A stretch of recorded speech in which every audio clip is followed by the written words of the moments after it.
ಆದ್ರೆ ಈಗ ನೀನಿರುವುದು ನನಗೆ ಸಾಕು. ವಾಕ್ಯ ಶಿವಾನಿಯ ಹೃದಯವೇ ಕರಗುವಂತೆ ಮಾಡಿವೆ. ನೀಳುವ ರಾತ್ರಿ ತೀರ್ಮಾನಗಳು. ಅಪ್ಪನನ್ನು ಆಸ್ಪತ್ರೆಗೆ ಕರೆದುಕೊಂಡು ಹೋಗೋದು. ಆದಿತ್ಯ ತಕ್ಷಣ ಹೇಳಿದನು, ನಾನು ಬರ್ತೀನಿ, ನಾನು ಕಾರ್ ತರ್ತೇನೆ. ಆದಿತ್ಯನ ಧ್ವನಿಯಲ್ಲಿ ಆತಂಕವೂ ಜವಾಬ್ದಾರಿಯೂ. ಅಪ್ಪನ ಕೈ ಇಟ್ಟು, ಮಗ, ನೀ ಇದ್ದರೆ ಶಿವಾನಿಗೆ ಧೈರ್ಯ ಬರ್ತದೆ, ನೀ ಬಾ. ಆ ಮಾತು ಕೇಳಿ ಆದಿತ್ಯನ ಕಣ್ಣು ಮೃದುವಾಯಿತು. ಏಕಾಂತ ಆಸ್ಪತ್ರೆಯ ಕಾರಿಡಾರ್ಗಳಲ್ಲೇ ಇಬ್ಬರು ಪಕ್ಕದಲ್ಲೇ ಕುಳಿತಿದ್ದರು. ಅಮ್ಮ, ಶಿವಾನಿ, ಆದಿತ್ಯ. ಅಪ್ಪ ಪರೀಕ್ಷಾ ಕೊಠಡಿಯಲ್ಲಿ. ಗಡಿಯಾರದ ಹೊಡೆತಗಳು ಅವರ ಮನಸ್ಸಿನಲ್ಲಿನ ಗದ್ದಲಕ್ಕೆ ಆಗಿದ್ದವು. ಶಿವಾನಿ ನಿಧಾನವಾಗಿ ಕುರ್ಚಿಯಲ್ಲಿ ಕುಳಿತು ತಮ್ಮ ಕೈ ಮಡಿಯವರೆಗೂ ಜೋಡಿಸಿಕೊಂಡಿದ್ದಳು. ಆದಿತ್ಯ ಅವಳ ಹತ್ತಿರ ಬಂದು ನಿಧಾನವಾಗಿ ಹೇಳಿದ, ನೀ ಚೆನ್ನಾಗಿದ್ದೀಯಾ ಇಲ್ಲ? ಅವಳು ಇಷ್ಟು ಸಾಕೆ ಹೇಳಿದರು.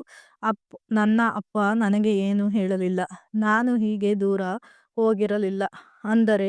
ಆದಿತ್ಯ ಅವಳ ಕೈ ನಿಧಾನವಾಗಿ ಹಿಡಿದ. ಎಲ್ಲವನ್ನೂ ತಪ್ಪಾಗಿ ತೆಗೆದುಕೊಳ್ಳಬೇಡ. ನಿನ್ನ ಅಪ್ಪ ಬಲಿಷ್ಠ. ನೀ ಇಲ್ಲಿದ್ದೀಯ ಅಂದ್ರೆ ಅವರಿಗೆ ಇದರ ಅರ್ಧವೂ ತೊಂದರೆ ಇರೋದಿಲ್ಲ. ಶಿವಾನಿ ಅವನತ್ತ ನೋಡಿದಳು. ಆ ಕ್ಷಣದಲ್ಲಿ ಅವಳಿಗೆ ಒಂದು ದೊಡ್ಡ ಸತ್ಯ ಅರಿವಾಯಿತು. ಆದಿತ್ಯ ಕೇವಲ ಪ್ರೀತಿಸುವವನು ಅಲ್ಲ, ನಿಂತುಕೊಂಡವನು. ಸಂಕಷ್ಟದಲ್ಲೇ, ಕಣ್ಣೀರು ಬಿದ್ದಾಗಲೇ, ಹೃದಯ ಮುರಿದಾಗಲೇ ಡಾಕ್ಟರ್ ಬರುತ್ತಾರೆ. ಅಪೇಕ್ಷೆ, ಭಯ, ಮೌನ, 3 ಸಂಗತಿಗಳು ಕಾರಿಡಾರ್ನಲ್ಲಿ ನಿಂತಿದ್ದವು. ಡಾಕ್ಟರ್ ಕೊನೆಗೆ ಹೊರಬಂದು ತಮ್ಮ ಫೈಲ್ ತೆರೆದರು. ಅವರ ಮುಖದಲ್ಲಿ ಸಮಾಧಾನವೂ ಇಲ್ಲ, ಭಯಾನಕತೆಯೂ ಇಲ್ಲ. ಒಂದು ತುಂಬ ಗಂಭೀರ ಮಿಶ್ರವಾದ ಇದು. ಇವರು ಫೈಲನ್ನು ನೋಡಿ ಮಾತನಾಡಲು ಶುರು ಮಾಡಿದರು. ಶಿವಾನಿ ತನ್ನ ಹೃದಯವನ್ನು ಬಿಗಿಯಾಗಿ ಹಿಡಿದಳು. ಅಮ್ಮ ಶಿವಾನಿಯ ಕೈ ಒತ್ತಿದರು. ಆದಿತ್ಯ ಶಿವಾನಿಯ ಪಕ್ಕದಲ್ಲಿ ನಿಂತು ಅವಳಿಗೆ ಬೆಂಬಲ ಕೊಟ್ಟನು. ವರದಿಯಲ್ಲಿ ಡಾಕ್ಟರ್ ನಿಧಾನವಾಗಿ ಹೇಳಿದರು, ಮಾಧವಯ್ಯ ಅವರಿಗೆ ಹೃದಯದ ಸಮಸ್ಯೆ ಇದೆ. ಇದು ಗಂಭೀರ ಹಂತಕ್ಕೆ ಹೋಗುತ್ತಿದೆ.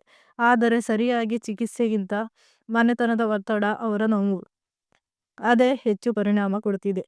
ಅವರ ಮನಸ್ಸಿನಲ್ಲಿ ದೊಡ್ಡ ಚಿಂತೆ ಏನೋ ಇದೆ. ಡಾಕ್ಟರ್ ಮುಂದುವರೆಸಿದರು, ಇದನ್ನೇ ಮೊದಲು ಪರಿಹರಿಸಬೇಕು. ಇಲ್ಲದಿದ್ದರೆ ಔಷಧಿಗಳಿಗಿಂತ ಮಾನಸಿಕ ಒತ್ತಡ ಅದಕ್ಕಿಂತ ದೊಡ್ಡ ಶತ್ರು. ಶಿವಾನಿ ತಕ್ಷಣ ಹೇಳಿದಳು, ಡಾಕ್ಟರ್, ಅವರು ಬಾಗಿದ್ದೇನಾ? ಡಾಕ್ಟರ್ ನಿಟ್ಟುಸಿರು ಬಿಟ್ಟರು.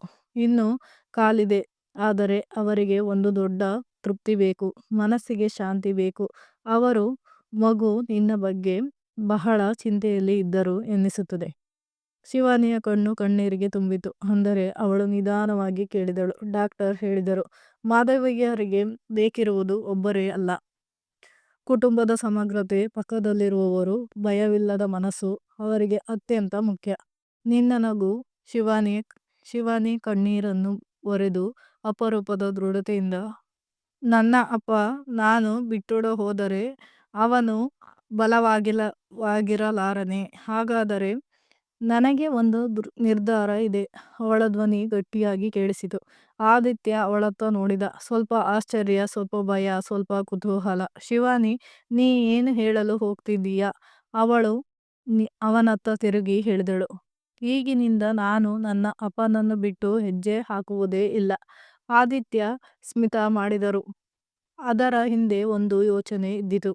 ಅವಳು ಅವನತ್ತ ನೋಡಿ ಮೌನವಾಗಿ ಹೇಳಿದರು, ನೀನು ನನ್ನ ಕುಟುಂಬದೊಂದಿಗೆ ನಿಂತರೆ ನಾನು ಮುಂದಿನ ಹೆಜ್ಜೆ ಯೋಚಿಸುತ್ತೇನೆ. ಆದಿತ್ಯನ ಕಣ್ಣು ಮೃದುವಾಯಿತು. ನೀ ಹೇಳಿದರೆ ನಾನು ಜೀವನವನ್ನೇ ನಿನಗಾಗಿ ನಿಂತುಕೊಳ್ಳುತ್ತೇನೆ. ಶಿವಾನಿ ಮನೆಯೊಳಗೆ ಕಾಫಿಯ ಸುಗಂಧ ಇನ್ನೂ ಹಬ್ಬಿಕೊಂಡಿತು. ಆದರೆ ಯಾರೊಬ್ಬರೂ ಅದನ್ನು ಗಮನಿಸುವಷ್ಟು ಮನಃಶಾಂತಿ ಇರಲಿಲ್ಲ. ಅಪ್ಪ ಸೋಫಾದ ಅಂಚಿನಲ್ಲಿ ಕುಳಿತುಕೊಂಡೇ ಇದ್ದರು. ಅವರ ಬೆರಳುಗಳು ಒಂದರ ಮೇಲೆ ಒಂದು ಮಿಡಿಯುತ್ತಿದ್ದವು. ಅದೇ ಆತಂಕದ ಮೊದಲ ಲಕ್ಷಣ. ಶಿವಾನಿ ಅವರ ಹತ್ತಿರ ಹೋಗಿ ನಿಧಾನವಾಗಿ ಕೇಳಿದಳು, ಅಪ್ಪ, ಏನು ಆಯ್ತು? ಇಷ್ಟು ದಿನ ಯಾಕೆ ಏನು ಹೇಳಲಿಲ್ಲ? ಅಮ್ಮ ಕಣ್ಣೀರನ್ನು ಹಿಡಿದುಕೊಳ್ಳಲಾಗದೆ ಮಾತನಾಡಿದರು. ಅವರಿಗೇನೋ ಹಳೆ ಜ್ವರ, ದೌರ್ಬಲ್ಯ. ನಾವು ಅಷ್ಟೇ ಎಂದುಕೊಂಡಿದ್ದೆವು. ಆದರೆ ಡಾಕ್ಟರ್ ಕೆಲ ಪರೀಕ್ಷೆಗಳನ್ನು ಮಾಡಿಸಿದರು. ಅಮ್ಮನ ಮಾತು ಪೂರ್ಣವಾಗುವ ಮೊದಲೇ ಫೋನ್ ಮತ್ತೆ ಮೃದುವಾಗಿ ಕಂಪಿಸಿತು. ಅದೇ ಡಾಕ್ಟರ್ ಕರೆ. ಅಪ್ಪನು ಕಾಲ ಕಳೆದು ಸಾಹಸ ಸಂಗ್ರಹಿಸಿ ಕರೆಗೆ ಉತ್ತರಿಸಿದರು. ಹೌದು ಡಾಕ್ಟರ್, ಹೇಳಿ. ಮನೆಯೊಳಗೆ ನಿಶ್ಚಲತೆ. ಆದಿತ್ಯ ಕೂಡ ಬಸವಳಾದ ನಿಟ್ಟುಸಿರು ತೆಗೆದುಕೊಂಡು ಗಾರ್ಡನ್ನಲ್ಲೇ ಮಳೆ ಹನಿ ತಿರುಗುತ್ತಿದ್ದರು. ಅದರ ಸದ್ದು ಕೂಡ ಕೇಳದಷ್ಟು ಫೋನ್ನ ಆ ಪಾರ್ಶ್ವದಲ್ಲಿ ಬಂದ ಸತ್ಯ ಮಾಧವ್ ಸರ್. ಡಾಕ್ಟರ್ ಧ್ವನಿ ಗಂಭೀರವಾಗಿತ್ತು. ವರದಿ ಬಂದಿದೆ. ನಿಮ್ಮ ಲಿವರ್ ಎಂಜಿಮೆನ್ಸ್ ಬಹಳ ಹೆಚ್ಚಾಗಿದೆ. ಹೆಚ್ಚು ತನಿಖೆ ಮಾಡಿದಾಗ ಪ್ರಾಥಮಿಕ ಹಂತದ ಲಿವರ್ ಫೈಬ್ರಾಸಿಸ್ ಕಾಣುತ್ತಿದೆ. ಅಮ್ಮನ ಗಾಳಿಯೇ ನಿಂತಂತಾಯಿತು. ಶಿವಾನಿ ಅಪ್ಪನ ಕೈ ಬಿಗಿಯಾಗಿ ಹಿಡಿದಳು. ಅಪ್ಪ ಅತ್ಯಂತ ಸಮಾಧಾನದಿಂದ ಕೇಳಿದರು. ಈಗ ಏನು ಮಾಡಬೇಕು ಡಾಕ್ಟರ್? ಚಿಂತಿಸಬೇಡಿ ಸರ್. ಇದು ಮೊದಲ ಹಂತ. ನೀ ಈಗಲೇ ಚಿಕಿತ್ಸೆ ಶುರು ಮಾಡಿದರೆ ಪೂರ್ಣವಾಗಿ ಬರುವುದು ಸಾಧ್ಯ. ಆದರೆ ನಿನಗೆ ಸ್ಟ್ರೆಸ್ ಬೇಡ. ಮನೆಯವರ ಜೊತೆ ಇರಿ. ಫೋನ್ ಕಟ್ ಆಯಿತು. ಅಪ್ಪ ಶ್ವಾಸ ಬಿಟ್ಟರು. ಸಂಭ್ರಮದ ನಗು ಹಾಕಲು ಯತ್ನಿಸಿದರು. ಕಣ್ಣಿನ ಮೂಲೆಯಲ್ಲಿ ಆ ನೋವು ತೋರುತ್ತಿತ್ತು. ಏನಾಗಿದೆ ಅಪ್ಪ? ಶಿವಾನಿ ಮೃದುವಾಗಿ ಕೇಳಿದಳು. ಅಪ್ಪ ಕಣ್ಣು ಮೇಲಕ್ಕೆತ್ತಿ ನಕ್ಕರು. ನನಗೆ ದೊಡ್ಡದೇನೂ ಆಗಿಲ್ಲ ಮಗಳೇ. ಮೊದಲ ಹಂತ ಅಂತಾರೆ. ಈಗಲೇ ನಿಲ್ಲಿಸಬಹುದು ಅಂತಾರೆ. ಆದರೆ ಧ್ವನಿಯಲ್ಲಿ ಭರವಸೆಗಿಂತ ಭಯ ಹೆಚ್ಚು. ಅಮ್ಮ ಅಪ್ಪನ ಕೈ ಹಿಡಿದು ಹೇಳಿದರು. ನೀ ಇಷ್ಟು ದಿನ ಇದನ್ನು ಒಬ್ಬನೇ ಹೇಗೆ ತಾಳ್ಕೊಂಡೆ? ಯಾಕೆ ಹೇಳಲಿಲ್ಲ? ಅಪ್ಪ ನಿಧಾನವಾಗಿ, ಮಗಳೇ, ನಿನ್ನ ಜೀವನ ಈಗ ತಾನೇ ಸಮಾಧಾನಕ್ಕೆ ಬರ್ತಿದೆ. ನಿನ್ನ ಫಸ್ಟ್, ನಿನ್ನ ನೋವು, ನಿನ್ನ ಭಯ, ಅವುಗಳ ಮಧ್ಯೆ ನಾನು ಈ ಸುದ್ದಿ ಹೇಳೋಕೆ ಮನಸ್ಸೇ ಆಗಲಿಲ್ಲ. ನಿನ್ನ ಮೇಲೆ ಮತ್ತೆ ಒಂದು ತೂಕ ಹಾಕಬಾರದಿತ್ತು. ಶಿವಾನಿ ಇನ್ನೂ ತಾಳಲಾರದೆ ಅವಳು ಅಪ್ಪನ ಮಡಿಲಲ್ಲಿ ತಲೆ ಇಟ್ಟುಕೊಂಡೇ ಅತ್ತಳು. ಅಪ್ಪ, ನಾನು ಇದ್ದೀನಿ. ಇನ್ನು ಏನನ್ನೂ ಒಬ್ಬನೇ ಹೊರುವುದಿಲ್ಲ. ಆದಿತ್ಯ ಅವರಿಬ್ಬರನ್ನು ನೋಡುತ್ತಿದ್ದ. ಅವನ ಕಣ್ಣುಗಳಲ್ಲಿ ಮೃದು ಮನುಜತ್ವ, ಬದುಕಿನ ಗಂಭೀರತೆ ಮತ್ತು ಶಿವಾನಿಗೆ ಬರುವ ಶಬ್ದಾರ್ಥವಿಲ್ಲದ ಬೆಂಬಲ. ಅವನು ಮುಂದೆ ಬಂದು ಅಪ್ಪನ ಕಡೆ ತಲೆ ನಮಿಸಿ ಹೇಳಿದರು. ಅಂಕಲ್, ನಿಜವಾಗಿ ಹೇಳಬೇಕಾದರೆ ಇನ್ನು ನಿಮ್ಮನ್ನು ನೀವು ಒಬ್ಬರಲ್ಲ. ಶಿವಾನಿಯ ಜೊತೆಗೆ ನಾನು ಇದ್ದೀನಿ. ನಿಮ್ಮ ಚಿಕಿತ್ಸೆ, ಆಸ್ಪತ್ರೆ, ಔಷಧ ನಾವು ಒಟ್ಟಿಗೆ ನೋಡ್ಕೊಳ್ಳೋಣ. ಅಪ್ಪನು ಮೊದಲು ಏನೂ ಹೇಳಲಿಲ್ಲ. ಅದಾದ ನಂತರ ತುಂಬ ನಿಧಾನವಾಗಿ ನಗಿದರು. ನಾನು ತಪ್ಪಿಲ್ಲ ಮಗಳೇ. ಈ ಹುಡುಗ ಇನ್ನೂ ನನಗಾಗಿ ಕಾಯ್ತಾನೆ ಅಂದ್ರೆ? ಶಿವಾನಿ ಅಚ್ಚರಿಯಿಂದ ತಲೆ ಎತ್ತಿ ಆದಿತ್ಯನತ್ತ ನೋಡಿದಳು. ಅವನ ಕಣ್ಣುಗಳಲ್ಲಿ ಒಂದೇ ಮಾತು. ನಿನ್ನ ಕುಟುಂಬ ನನ್ನದು, ನಿನ್ನ ನೋವು ನನ್ನದು. ಅವಳ ಹೃದಯ ಗಾಳಿಗಿಂತ ವೇಗವಾಗಿ ತೂಗಿತು. ಯಾವುದೋ ಭಾವನೆ, ಅದನ್ನು ಅವಳು ವರ್ಷಗಳ ನಂತರ ಅನುಭವಿಸುತ್ತಿದ್ದಳು. ಆಪ್ತತೆ, ಭರವಸೆ, ಮತ್ತೆ ಆರಂಭವಾಗುವ ಪ್ರೀತಿ. ಆದರೆ ರಾತ್ರಿ ಮತ್ತೊಂದು ಸತ್ಯ ಹೊರಬಿದ್ದಿತು. ಅಪ್ಪ ವಿಶ್ರಾಂತಿಗೆ ಹೋದ ನಂತರ ಅಮ್ಮನು ಶಿವಾನಿಯನ್ನು ಮೃದುವಾಗಿ ಕರೆದು ಹೇಳಿದರು. ಮಗಳೇ, ನಿನ್ನಿಂದ ಒಂದು ಮಾತು ಕೇಳಬೇಕಿತ್ತು. ಹೇಳಿ ಅಮ್ಮ. ಅವಳು ಕೇಳಿದಳು. ಅಮ್ಮ ನಿಧಾನವಾಗಿ ಬೆನ್ನು ಸವರಿ, ನಿನಗೆ ಯಾಕೋ ಕೊಡ್ತಾ ಕಾಣ್ತಿದೆ. ಆದಿತ್ಯ ಮೇಲೆ ಇರುವ ಪ್ರೀತಿ ಹೌದಾ? ಅವಳು ಕಣ್ಣೆತ್ತಿ ನೋಡಿದಳು. ನೋವು, ಭಯ, ಪ್ರೀತಿ ಎಲ್ಲವೂ ಗೊಂದಲ. ಅಮ್ಮ, ನನಗೆ ಗೊತ್ತಿಲ್ಲ. ಅವನನ್ನು ನೋಡಿದಾಗ ಹೃದಯ ಬದಲಾಗ್ತಿದೆ. ಆದರೆ ಮತ್ತೆ ನೋವಾಗೋದು ಅನ್ನೋ ಭಯವೂ ಇದೆ. ಅಮ್ಮ ಅರ್ಥಪೂರ್ಣ ನಗೆ ಮಾಡಿದರು. ಪ್ರೀತಿ ಅನ್ನೋದು ಮಗಳೇ ಭಯದಿಂದ ಬಲೆಯಾಗೋದು ಅಲ್ಲ. ಪ್ರೀತಿ ಎನ್ನುವುದೇ ಭಯ ಇದ್ದರೂ ಹಿಡಿದು ನಿಲ್ಲೋ ಧೈರ್ಯ. ಶಿವಾನಿ ಮೌನ. ಆದಿತ್ಯ ಹೊರಗಡೆಯ ಹಾಲ್ನಲ್ಲೇ ನಿಂತು ಎಲ್ಲವನ್ನೂ ಕೇಳಿಬಿಟ್ಟಿದ್ದರು. ಒಳಗೆ ಬರಲಿಲ್ಲ. ಅವನು ಕೇವಲ ಒಂದು ನಿಟ್ಟುಸಿರು ಬಿಟ್ಟ. ಏಕಾಏಕಿ ಶಿವಾನಿಗೆ ಆದಿತ್ಯನಿಂದ ಬಂದ ಒಂದು ಚಿಕ್ಕ ಮೆಸೇಜ್. ನಿನಗೆ ಯಾಕೆಂದು ಒತ್ತಡ ಕೊಡಲ್ಲ. ಆದರೆ ನಿನಗೆ ಯಾವಾಗ ಬೇಕಾದರೂ ನಾನು ಇಲ್ಲೇ ಇರುತ್ತೀನಿ. ಅವಳು ಅದನ್ನು ನೋಡಿದಾಗ ಹೃದಯ ನಿಜವಾಗಿಯೂ ಶಾಂತವಾಯಿತು. ಅಪ್ಪನ ವರದಿ ಬಂದ ನಂತರ ಮನೆಯೊಳಗಿನ ವಾತಾವರಣವು ಸಂಪೂರ್ಣ ಬದಲಾಯಿತು. ಹಾಸಿಗೆಯ ಕೋಣೆಯಲ್ಲಿ ಅಪ್ಪ ವಿಶ್ರಾಂತಿ ಪಡೆಯುತ್ತಿದ್ದರು. ಅವರ ನಗು ಹಿಂದೆ ಇದ್ದಷ್ಟು ಹರ್ಷದಿಂದಿರಲಿಲ್ಲ. ಹಾಗೆ ಶಿವಾನಿ ಕೂಡ ಹೃದಯದೊಳಗೆ ರಹಸ್ಯವಾಗಿ ಅಲೆಗಳು ಹೊಡೆಯುತ್ತಿದ್ದವು. ಆದಿತ್ಯ ಅಂಧಾರವಾದ ಹಾಲ್ನಲ್ಲೇ ಕುಳಿತು ಕಿಟಕಿಯಾಚೆ ಮುಸುಕಾದ ನೀಲಿ ಬೆಳಕನ್ನು ನೋಡುತ್ತಿದ್ದ.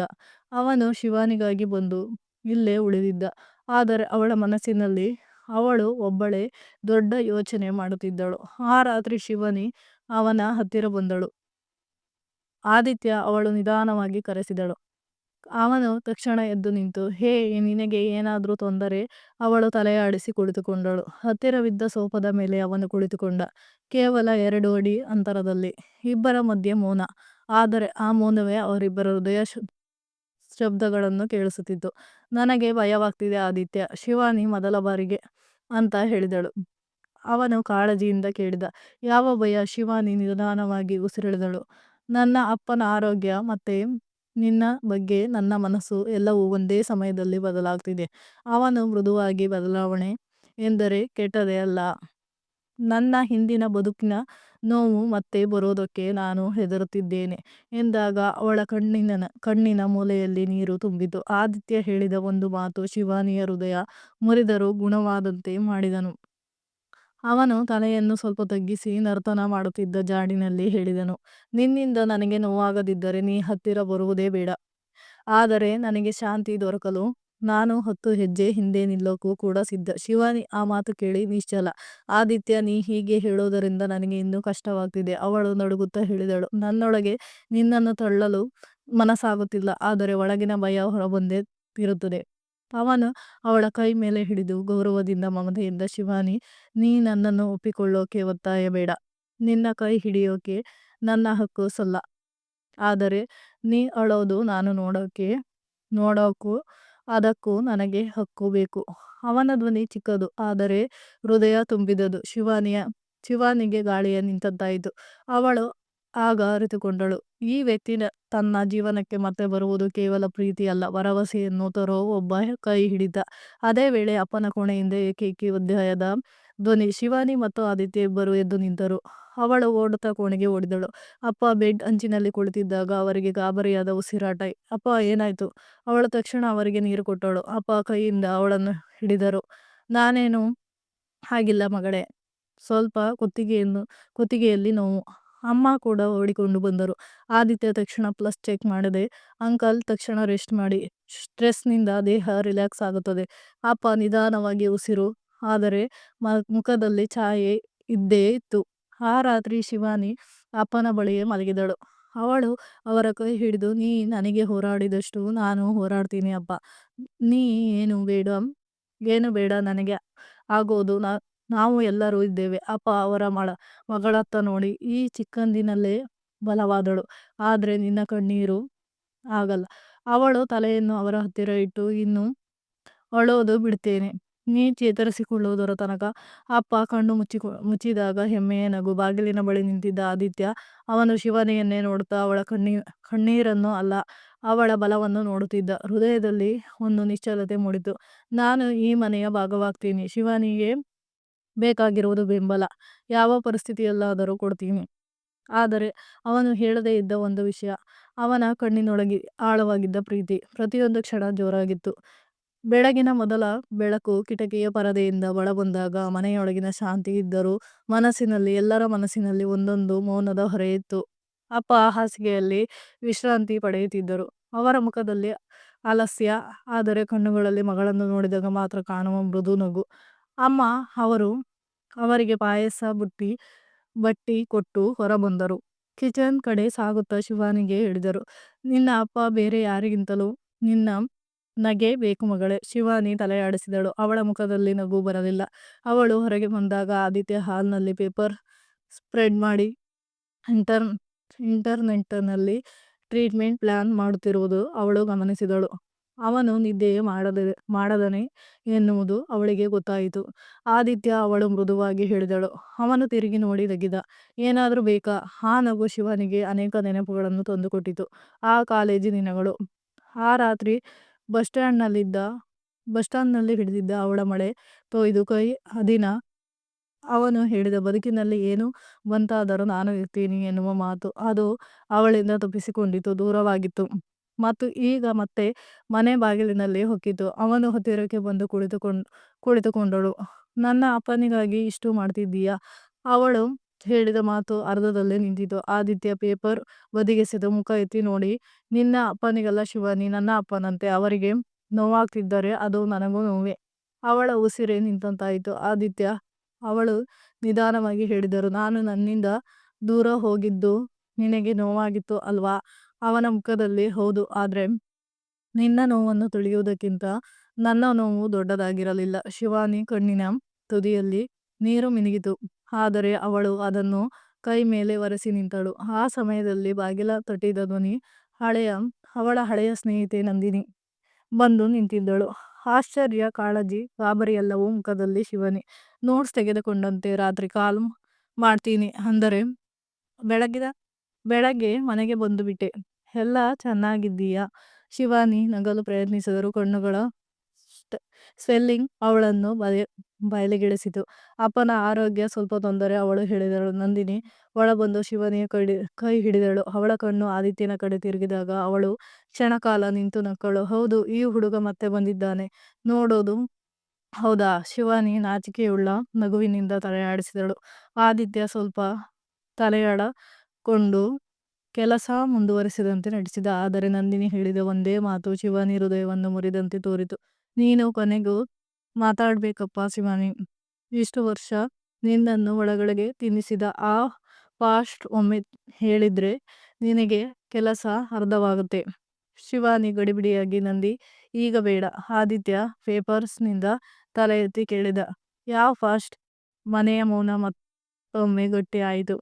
ನಂದಿನಿ ಶಿವಾನಿ ಮುಖ ನೋಡಿದಳು. ನಾನು ಹೇಳೋದಿಲ್ಲ ಎಂಬ ಅರ್ಥದ ನೋಟ. ಆದಿತ್ಯ ನೇರವಾಗಿ ಶಿವಾನಿ ಕಡೆ ನೋಡಿದ. ನಿನ್ನಿಂದ ಏನು ಮರೆ ಮಾಡ್ಕೊಳ್ಬೇಡ ಶಿವಾನಿ. ನಿನ್ನ ನೋವು ನನಗೆ ತಿಳಿಯೋಕೆ ಹಕ್ಕಿದೆ. ಅವಳ ಕಣ್ಣಿನಲ್ಲಿ ನೀರು ತುಂಬಿದರೂ ಅವಳು ಧೈರ್ಯದಿಂದ ಮಾತನಾಡಿದಳು. ಆದಿತ್ಯ, ನಿನಗೆ ಹೇಳೋ ಸಮಯ ಬಂದಿದೆ. ನನ್ನಿಂದ ದೂರ ಹೋಗೋ ಕಾರಣ ಅದು ನೀ ಯೋಚಿಸಿದಂತೆ ಅಲ್ಲ. ಅವನ ಹೃದಯ ವೇಗವಾಗಿ ತೂಗಿತು. ಹಾಗಾದರೆ ಏನು? ಅವನು ಮೃದುವಾಗಿ ಕೇಳಿದ. ಶಿವಾನಿ ಉಸಿರೆಳೆದಳು. ಕಣ್ಣೀರನ್ನು ತಡೆಯಲಾಗದೆ ಬಳಕಿತು. ನಾನು ನನ್ನ ಪಾಸ್ಟ್ನಲ್ಲಿ ಒಬ್ಬರಿಂದ ದೊಡ್ಡ ದ್ರೋಹಕ್ಕೊಳಗಾಗಿದ್ದೆ. ಪ್ರೀತಿಯಿಂದಲ್ಲ, ಆದರೆ ವಿಶ್ವಾಸದಿಂದ.